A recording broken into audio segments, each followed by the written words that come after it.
¿Por qué nos cuesta tanto entender el arte contemporáneo? ¿Cuáles son las características que lo definen? ¿Y a qué nos enfrentamos cuando entramos a una exposición y vemos una obra?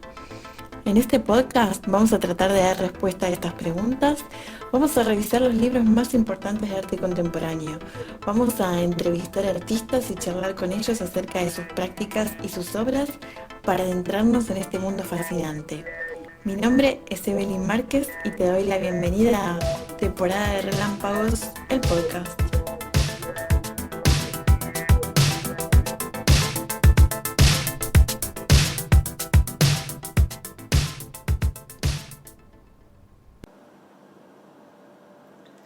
Hola, bienvenidos a un nuevo episodio del podcast de Temporada de Relámpagos.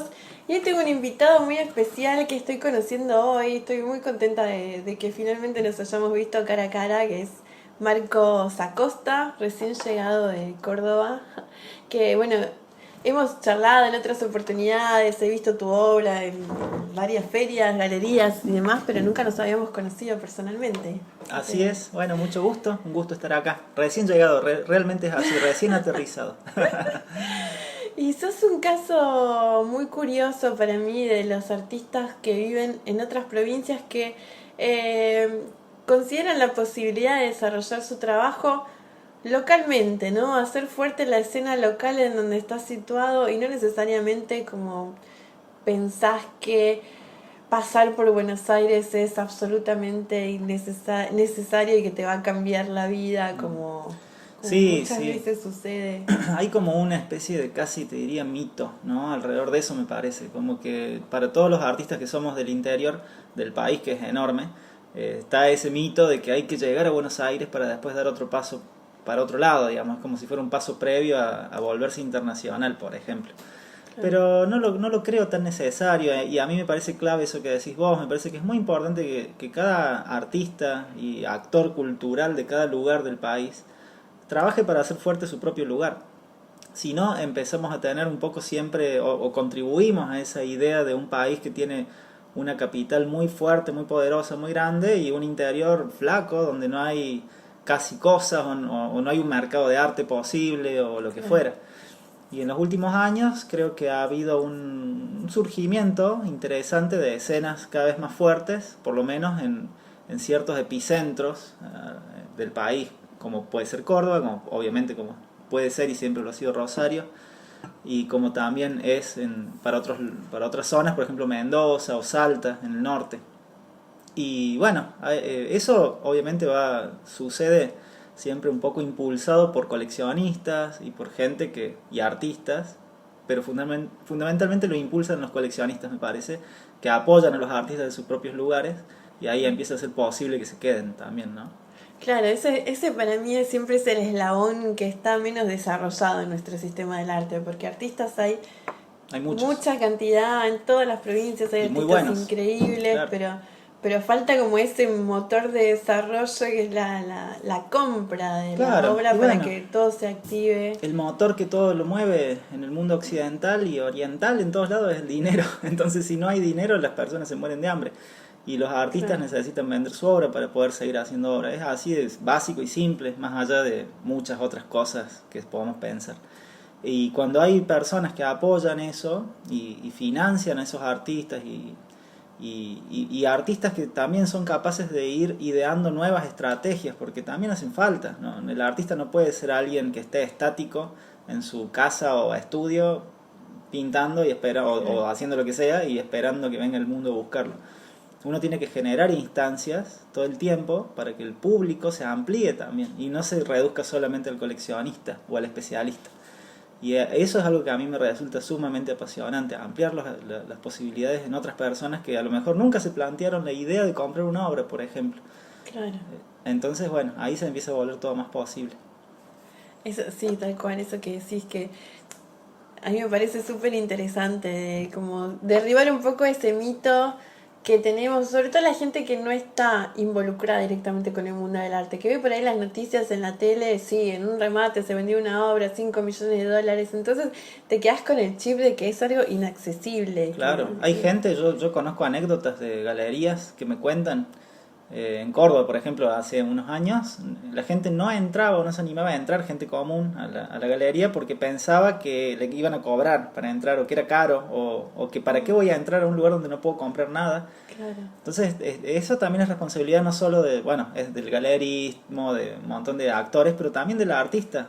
Hacerle entender o mostrarle a la gente que hay posibilidades de acceder a una obra original, a lo mejor a costos bajos, a costos que no son imposibles. En vez de comprarte un póster. Claro, de viste, Klim. hay posibilidades, pero eso también tiene que partir muchas veces de la propuesta que uno le hace al público. Y ese tipo de acciones que quizás por ahí están mal vistas, porque por cierto ambiente o ámbito del arte, para mí son muy positivas. El arte tiene que ir hacia la gente, el arte tiene que llegar al otro, si no, ¿cómo llega? ¿Viste? Se mantiene en un círculo que no dialoga, un círculo que dialoga consigo mismo. Es como si vos estuvieras en una habitación cerrada, hablando con vos misma todo el día. No habría, digamos, un diálogo, no habría algo fructífero a partir de tu diálogo. Si vos tenés un interlocutor, cambia. Y por ahí yo a veces siento que el mundo del arte se reduce en nuestro país un poco a ese diálogo con uno mismo en una sala blanca, ¿viste? Que nadie entiende ni nadie puede acceder. Sí, que además es raro porque estamos justamente en un momento único en la historia donde hay exposiciones que son furor. Claro. Y que generan, o sea, nunca los museos estuvieron tan llenos de gente y colas para ingresar. Es un fenómeno a nivel mundial. Nunca hubo un acceso tan masivo del público al arte. El arte siempre perteneció y el acceso fue de personas de élite, gente que tenía mucho dinero, reyes o lo que fuera. Y ahora estamos en un momento, en una oportunidad única. Entonces yo opino que más allá de, es una opinión muy personal, ¿no? Más allá de las búsquedas de cada artista en particular, el artista nunca tiene que perder de vista que el interlocutor es otro que está ahí. Y no, uno no hace la obra por uno mismo. Eso es una mentira que se inventan algunos. La obra uno lo hace para dialogar con otro. Es una comunicación, es un lenguaje. Sea cual fuera la obra que uno haga, el tipo de obra que uno haga. Eso es así. Por ahí me parece que hay ejemplos en otras artes que escapan a la pintura o al arte, a las artes visuales, digamos, que son muy claras en ese sentido y que son muy poderosas. Por ejemplo, el cine o la música. La música me parece como el arte por excelencia en ese sentido del diálogo, porque surge a través de un sonido que entra directo a tu sistema sensorial y no hay nada que lo interfiera. No empezás a querer analizar ahí, che, ¿qué habrá querido decir el músico con esto? ¿Estará pensando tal cosa? No, ¿te moviliza o no? No hay como barreras. Entonces es como un arte perfecto en ese sentido, en el sentido del diálogo entre un alma y otra. Y el cine también, porque en el cine entra en juego el sonido, entra en juego el movimiento, es como el arte que reúne todas las artes.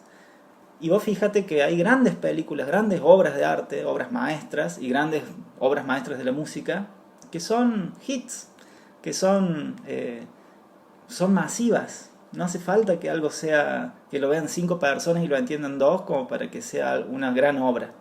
Las grandes obras, tarde o temprano, terminan siendo masivas y terminan siendo absorbidas por muchísima gente. Sí. Y en ese sentido creo que uno tiene que tener siempre presente eso. Y bueno, a veces no son comprendidas en su momento esas obras, pero después sí. Bueno, yo la última vez que vi obras tuyas fue en la última versión de la Feria de Arte de Córdoba, que justo el año pasado cambió de nombre, y tuvo una modalidad muy extraña también, porque todavía estábamos como en los estertores de la pandemia, entonces tomaron la decisión de no nuclearse en un espacio, sino que era como algo más parecido a los galleries en Buenos Aires, que había circuitos por barrios y vos ibas directamente a las galerías. Claro. Sí. Sí, fue muy, muy loco. Por un lado estuvo bueno porque descubrí zonas de Córdoba que no conocía y las galerías, porque siempre te quedás en lo cómodo de ir ahí a la feria, que además están los galeristas trabajando ahí, entonces las galerías están cerradas. Uh-huh. Así que bueno, pasé ahí por Marchiaro y... Ahí viste algo. Sí, lo que trajo por ahí la pandemia fue, digamos, muchos problemas, pero también oportunidades a cosas nuevas o nuevos formatos, ¿no? Sí. Quizás una oportunidad también es el hecho de que ha cambiado un poco la manera en la que uno se nutre. O sea, por ejemplo, todo lo que es digital ha ganado un protagonismo enorme a partir de Sí. esta aislación que teníamos todos. Al estar todos separados, no poder estar juntos, no poder ir a una inauguración. O fíjate cómo cambió todo y cómo en realidad se empezó a volver todo más virtual, en un sentido. Que es una buena oportunidad mientras no se convierte en la única. Porque para mi forma de ver, el arte sigue teniendo toda la potencia de ser visto en persona, ¿viste? Uno experimentarlo Sí. ahí en vivo, es otra cosa. Pero bueno, en el caso de la feria de Córdoba de aquel momento estuvo buena la oportunidad esa que decís vos, de gente que no conocía en general, poder conocer más lugares. Claro, sí. Y ahí había una serie de obras tuyas que es lo que venís trabajando en los últimos años, que como base de la imagen trabajás con paisajes que tiene un carácter bastante realista en general, a veces no tanto desde el color, pero no siempre fue así, ¿no? Antes trabajabas otros paisajes de una forma muy diferente. Sí, sí. Bueno, el paisaje hace muchos años que es parte como medio como central de mi trabajo y es como medio inevitable porque las personas que estamos en Córdoba estamos como un poco atravesadas por el paisaje natural muy fácilmente. Desde la ciudad, que es una ciudad grande, estás en pocos minutos, 20 minutos, ya estás en un lugar natural, en un lugar totalmente despojado de civilización. Entonces esa situación hace de que, digamos, si hay alguna clase de tradición pictórica en Córdoba, tiene que ver con el paisaje. Ha habido grandes paisajistas, ha estado, qué sé yo, Malanca, y grandes artistas, Pedone, que hicieron, digamos, transitaron el paisaje. Y a mí me empezó a interesar naturalmente, por una cuestión, además, de inquietudes muy mías, muy internas, relacionadas a la relación con la naturaleza, del ser humano con la naturaleza. Y el paisaje fue como el eje por donde me empecé a manejar, y con mucha intensidad a partir del 2012 aproximadamente. Aunque antes también, como bien decís vos, hay una serie previa a eso que se llamó Origen de la Catástrofe, donde el estilo, si se quiere, o el lenguaje era distinto, era como mucho más expresivo y en contraste con geometrías muy frías. Ahí empezó a gestarse un poco esa idea como de dualidad de dos elementos en contraposición permanente y en lucha. Uno, así como para hablarlo simplemente, uno simbolizando un poco el hombre que cree ser racional y dominar la naturaleza, y lo otro representando lo natural, que también es el hombre. Y esa lucha estuvo muy manifiesta en esa serie y en muchas obras posteriores.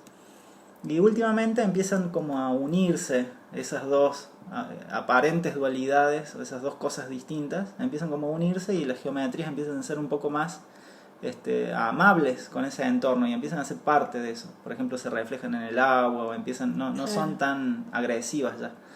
Pero bueno, es todo parte de un proceso en el que estoy metido de lleno y que todavía no sé muy bien hacia dónde va a derivar, que es la parte que más me gusta a mí de dedicarme a esto, no saber nunca qué va a pasar al día siguiente. Es como siempre una novedad para uno mismo. Claro, es cierto que decís, porque bueno, hay muchos elementos de geometría en la naturaleza, pero por ejemplo no existen los ángulos rectos. Claro, Y vos claro. metés a veces estos como Sí, rayos. rectitudes y cosas. Rectitudes. Sí, tiene un poco que ver, como Que te en algunos digo. casos hasta parecen como portales Mm, que están en el medio de la claro. imagen. Hay algunas obras que hice que les llamé portal inclusive. Es como que a mí me interesa, viste, ir siempre hacia donde tenga ganas, no es como que no trato de mantenerme estático en una sola búsqueda, sino que por ahí son varias vertientes, como si fuera un río que va tirando vertientes para todos lados y de pronto el lenguaje cambia un poco en una, en otra, de repente el paisaje se vuelve monocromo y empastado y las geometrías muy planas, o pasa al revés, el paisaje que pinto es casi hiperrealista y las geometrías son muy empastadas. Empiezo como a jugar mucho con el lenguaje plástico también, porque por algo uno pinta, porque le gusta la materia, la cuestión, el lenguaje de la materia nos parece como que es, a mí me parece que es como muy potente y a la vez muy difícil. A mí la pintura me gusta porque me parece un desafío en este momento, cuando el lenguaje que uno naturalmente maneja es otro, que es el lenguaje más digital o de los videos o la pintura sigue siendo como algo un poco a contrapelo de eso, a destiempo de eso, y eso es lo que me gusta forzarme a otras cosas que son, digamos, que me conectan con otras conciencias, ¿no? Con otra cuestión más profunda, que no es lo que uno solamente absorbió ahora. Bueno, me parece re interesante eso que decís, porque claro, vos te dedicás casi excluyentemente a la pintura. Sí, hace unos años que casi excluyentemente, sí. Y digamos, siempre me he dedicado mucho a todo lo que son las artes tradicionales dentro de esos lenguajes. El dibujo, la pintura, el grabado, Claro. la escultura. Pero hoy en día eso es como, es una decisión, porque hubo épocas en la historia en la que eran sinónimos, o sea, vos eras artista y pintabas. Claro, O sea, hasta claro. los escultores tenían que tener una formación elemental como pintores, entonces eran como prácticamente sinónimos. En algún momento se ampliaron tanto las posibilidades dentro del arte que hoy en día es como, es una elección Claro, sí, además entre que mil otras posibles. si vos te pones a pensar, tal vez te das cuenta de que en realidad el abanico que se abrió fue tecnológico, digamos, un abanico de tecnologías diversas que nos permiten hacer la obra. Por ejemplo, yo puedo pintar a través de fotografías o puedo pintar a través de un video. El tema es cómo uno pone el ojo. Por ejemplo, a mí las fotografías que más me gustan de otros artistas son las que se parecen a pinturas, son las que más me movilizan, y las que menos se parecen no me causan mucho. Entonces hay como una cosa en el alma de cada uno que te lleva hacia un lenguaje u otro. Y más allá del lenguaje que uses al fin y al cabo, o sea, como herramienta tecnológica. Un pomo y un pincel es una tecnología, lo mismo que una notebook. Son maneras o herramientas que te permiten acceder a distintas formas del lenguaje. A mí me sigue como resultando apasionante el lenguaje primitivo, entre comillas, si se quiere, de la pintura, que no dista demasiado de aquel hombre que vivía en cavernas y que ponía la mano y escupía y dejaba la huella de su mano ahí, escupía pintura y dejaba como la huella marcada, ¿no? O las pictografías, o digamos la cosa antigua o ancestral que tiene esta disciplina, sigue estando presente por más que parezca que no, por más que uno vea una pintura muy sofisticada al lado de esas primeras expresiones. Pero lo único que ha ido cambiando en eso, me parece, es como la superposición de capas de experiencia de los seres humanos que han venido uno después de otro. Entonces, toda esa superposición de capas, uno la absorbe al fin y al cabo. O sea, uno no está solo, uno es un eslabón más de una historia muy larga que empezó cuando empezó a haber un primer ser humano que dejó una huella en una caverna. Y esa conexión es la que me parece que uno no debería perder de vista nunca, por más que haga lo que haga, por más que tu herramienta no sea un pincel o no sea una pared de una caverna, sino que tu herramienta sea una laptop, ¿viste? O un iPad. Qué sé yo, David Hockney, por ejemplo, que es un artista que yo súper admiro, trabaja últimamente todo imágenes hechas en iPad. Claro. Y tiene 90 años, y eso qué importa, es una herramienta que le resulta sumamente útil para él expresar lo que necesita expresar ahora, y que quizás le es más útil ahora eso que los pinceles. Entonces a mí me parece que la pintura, a mí personalmente, lo que me da es la posibilidad de lo difícil, digamos, de algo que está a contrapelo de la velocidad de nuestro tiempo. Y eso es lo que me gusta, que es desafiante, me resulta desafiante seguir haciendo pinturas que resulten interesantes para otro ser humano después de tantas pinturas que se han hecho y de tantas que se hacen. Me parece que es un desafío que a mí me moviliza muchísimo y me da ganas de seguir intentándolo todo el tiempo. Es como si uno quisiera sacar una nota en el medio de un montón de ruido, ¿viste? Es como querer lograr eso. Me parece que es un desafío muy apasionante para mí, por lo menos.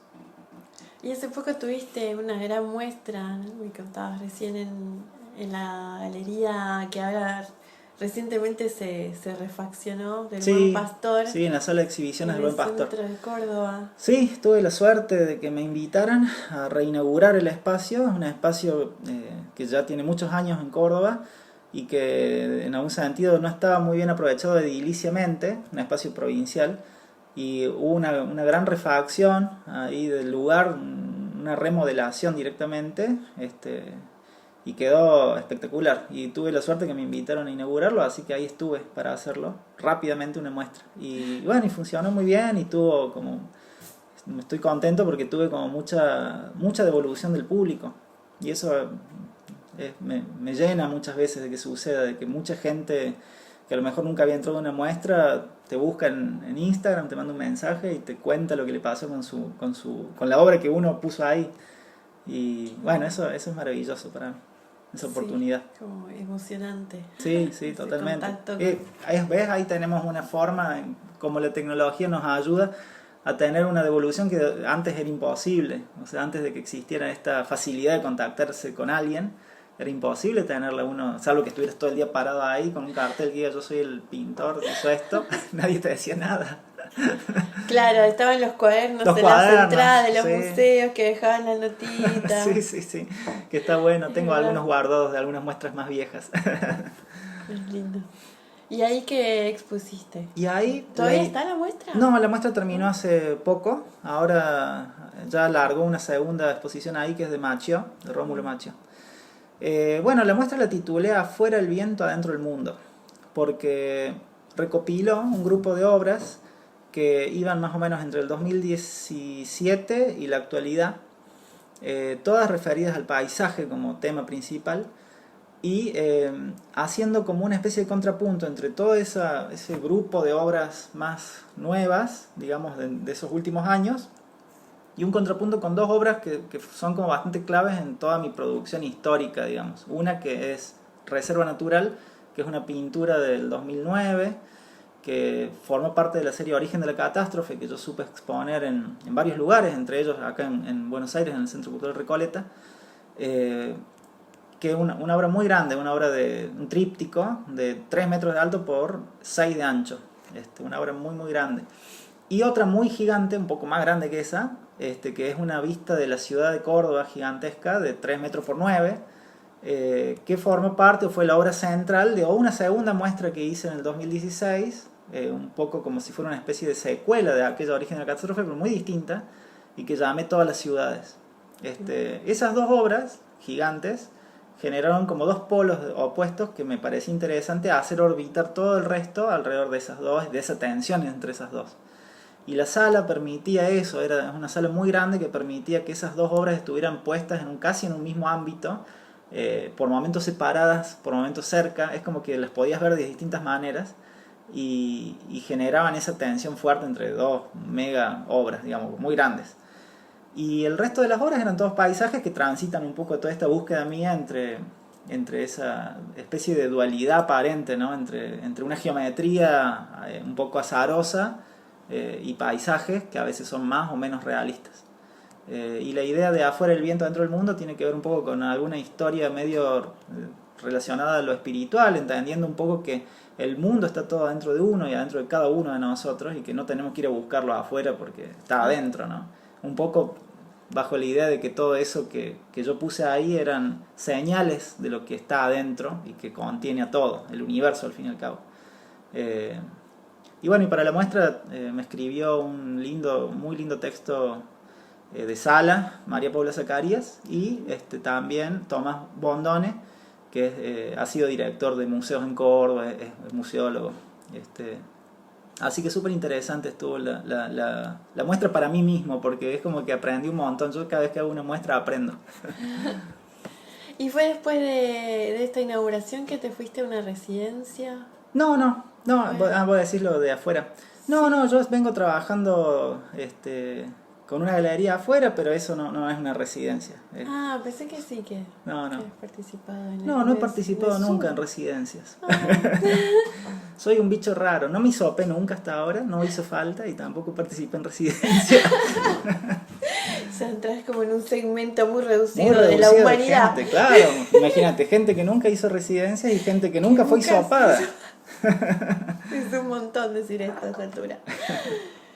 Bueno, y estás por publicar un libro. Contame ese proyecto hermoso. Bueno, sí, muy contento con esto. Un poco a raíz de esta muestra se me ocurrió editar un libro que reúna un poco esas obras, algunas que estuvieron en la muestra y otras que son parte de la misma serie al fin y al cabo, pero que no estuvieron en la muestra, con los textos que ya te comenté, más un prólogo de Agustina Mistreta, que es una argentina que vive afuera y que es curadora, es una persona súper inteligente que a mí me encanta lo que hace, así que le pedí que ella arme ese texto de prólogo y fotos de la muestra y una sorpresa que estoy como gestando ahí dentro del libro, que después todavía no quiero contar, pero cuando esté listo lo contaré. Okay. Un poco que apunta a que el libro sea de todos, al fin y al cabo también de cada uno que lo tenga. Pero bueno, es una sorpresa, todavía no quiero decir nada. ¿Y tenés una fecha estimada? Y más o menos creo que va a estar listo el libro ya en mano dentro de 2-3 meses aproximadamente. Falta muy poco. Sí, estamos en el proceso de terminar la edición, previo a la impresión, y bueno, después ya pasa a imprenta y lo espero con ansiedad porque es como que hace varios años que no hago una publicación. La última fue en el 2016 con motivo de la muestra que hice en el Carafa, todas las ciudades, que ahí hice un libro también. Pero bueno, este es como algo también muy esperado. A mí me encanta la idea de los libros. Yo soy como de la vieja escuela de que hice un catálogo virtual de esta muestra, toda la historia, pero el libro me parece que sigue siendo hermoso. La idea de tener hojas, palparlo y tenerlo en la mano me parece que es alucinante. Y bueno, estoy teniendo muy buena respuesta de la gente, que he tirado así como ideas o propuestas para poder financiarlo, porque hoy en día es muy difícil financiar un libro, es muy caro, y todas han resultado muy buenas, así que contento con eso, viene muy bien la cosa, así que ya es solo cuestión de hacerlo ahora, de imprimirlo. Qué bien, qué emoción. ¿Y tenés algún proyecto?